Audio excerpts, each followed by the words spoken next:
YouTube family. I want to welcome you back to the channel, or welcome if it's your very first time here at Run Haven. Today I'm going to bring you along while I make these simple, frugal DIY draft dodgers. They really help with zone heating, keeping cold air out of certain rooms, especially when used at outer doors or at the base of a staircase. I made these from fabric that I already had on hand, and I chose to use this quilted material. First of all, I liked the pattern, and second of all, the thicker quilted material I think does a nice job of helping to keep the drafts out. This was the first time that I had made these from scratch. I did not have a pattern, so I was just going off of the amount of material that I had. I knew that I wanted to end up with 2 of them. Step 1 was to measure the width of my doors and figure out how wide I wanted them to be. I wanted them to overlap the base of the door a little bit on each side. The edge is clearly not even on this. So I was determining the width of it, and then I went along and trimmed the edge to make it nice and even. Here I'm just checking to make sure that it's nice and even, which it is. So then I went along and pinned the right sides together. I didn't get overly fussy about pinning too closely because this is not garment construction.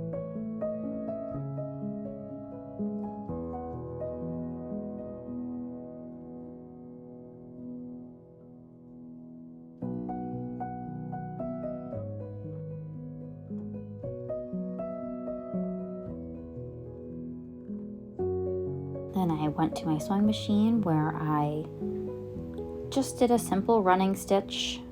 This material was so thick that I wasn't concerned about the thread color, which is why you see me using the dark thread that was already in the machine.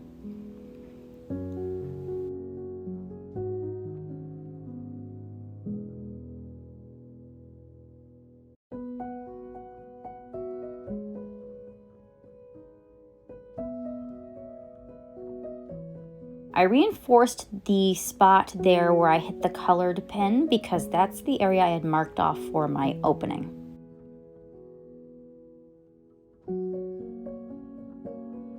I really was making this up as I went along.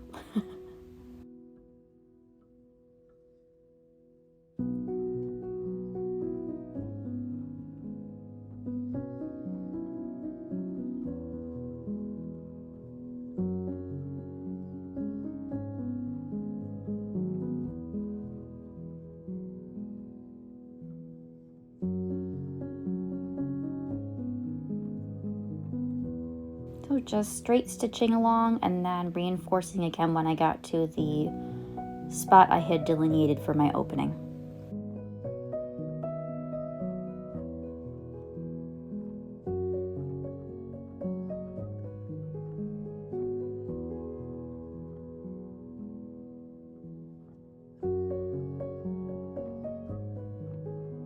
Pulling out the pins there.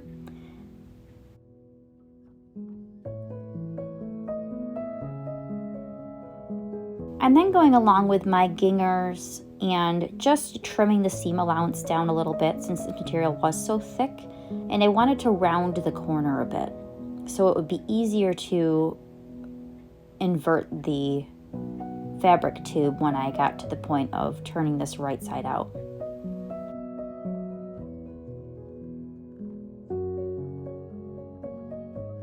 I always have to be careful of where my pins are and where my spare thread is.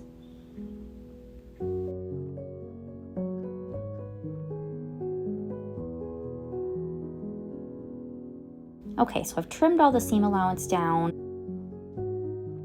So there I was thinking about whether I was going to put a zipper in this, and I decided to just keep it simple and sew it up by hand instead of fussing around with a zipper.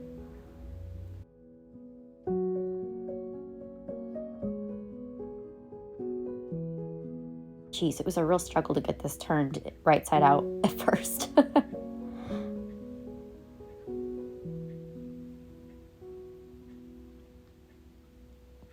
That was the one drawback of using the thicker material, but it wasn't a problem. I'm glad I chose this material in the end.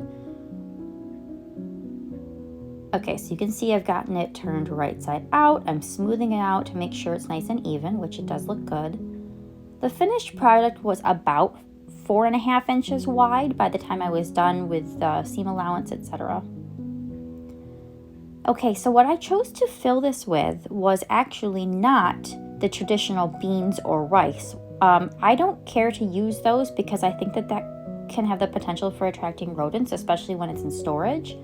So I chose to use this clean, obviously, cat litter. This is the litter that we use in the house. We use the crushed walnut litter, and there is no scent whatsoever. And this fabric, because it was a decently heavy weight, has not had any dust transfer through it. There's been no communication of the litter to the outside of the fabric.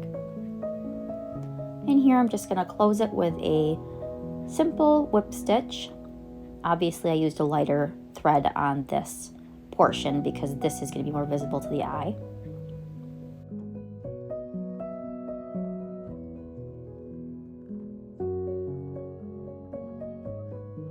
I wasn't sure exactly how to position the camera to capture this, and it gave me great appreciation for those embroidery and sewing videos where you see people really getting great camera angles. But I think you can see what I'm doing here. I'm basically just capturing both sides and whip stitching it closed. And I caught the pin there.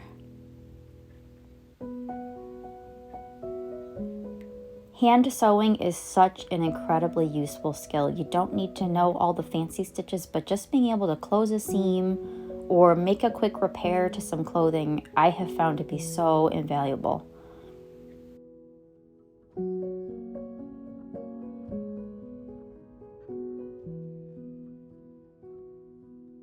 So like I said before, because I had the materials on hand, I spent $0 on this, and it will help to keep my home a little bit better insulated during this very cold weather.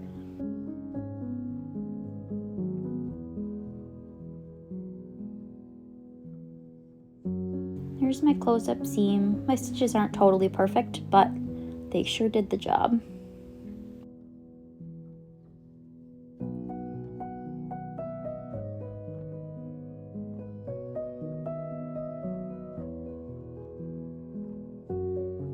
There she is at the bottom of the stairs, keeping the cold air from coming down into the parlor. Well, I hope you enjoyed that, and let me know in the comments if you decide to make one of these. Thanks for coming back to see me today, and I will see all of you again soon.